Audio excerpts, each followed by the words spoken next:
নমস্কাৰ, এই মুহূৰ্তত আহি পৰিছে কেইবাটাও গুৰুত্বপূৰ্ণ খবৰ। আজি হৈছে 29 মাৰ্চ। এনেবোৰ গুৰুত্বপূৰ্ণ খবৰসমূহ নিতৌ চাবৰ কাৰণে চেনেলটো ছাবস্ক্ৰাইব কৰি ভিডিঅ'টোত এটাকৈ লাইক কৰি আমাক উৎসাহিত কৰিব। এই মুহূৰ্তত জনাইছোঁ আজিৰ প্ৰথমটো খবৰ। বহাগ বিহুৰ পূৰ্বে লাখ লাখ লোকৰ বাবে আহি পৰিছে এটা খুবেই ভাল খবৰ, লগতে এটা খুবেই ডাঙৰ খবৰ।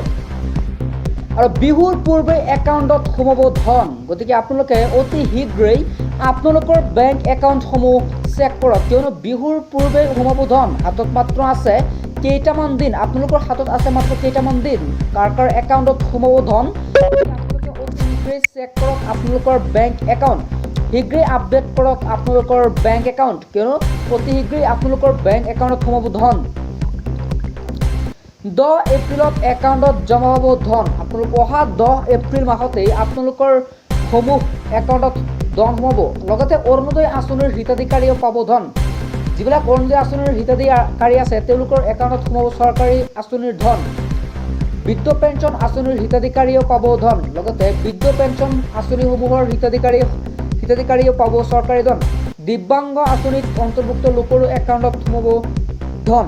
অহা 10 এপ্ৰিলত এইসমূহ আঁচনিৰ টকা সোমাই যাব আপোনালোকৰ বেংক একাউণ্টত। বহাগ বিহুৰ পূৰ্বেই লাভ কৰিব আপুনি এই ধন। বহাগ বিহুৰ পূৰ্বেই আপোনালোকে লাভ কৰিব চৰকাৰী আঁচনিসমূহৰ ধন। 1 এপ্ৰিলৰ পৰা 10 এপ্ৰিলৰ ভিতৰত লাভ কৰিব ৰেচন। লগতে আপোনালোকে অহা 1 এপ্ৰিল মাহৰ পৰা 10 এপ্ৰিলৰ ভিতৰতে লাভ কৰিব ধন।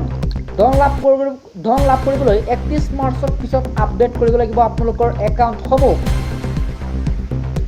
যদিহে KYC দিয়া নাই সেয়াও আপডেট কৰি লওক। যদি আপোনালোকে KYC কাম সম্পূৰ্ণ কৰা নাই অতি শীঘ্ৰেই কৰি লওক আপোনালোকে এই কামটো। বহাগ বিহুৰ পূৰ্বে লাখ লাখ লোকৰ বাবে এটা ডাঙৰ খবৰ, লগতে এটা খুবেই ভাল খবৰ।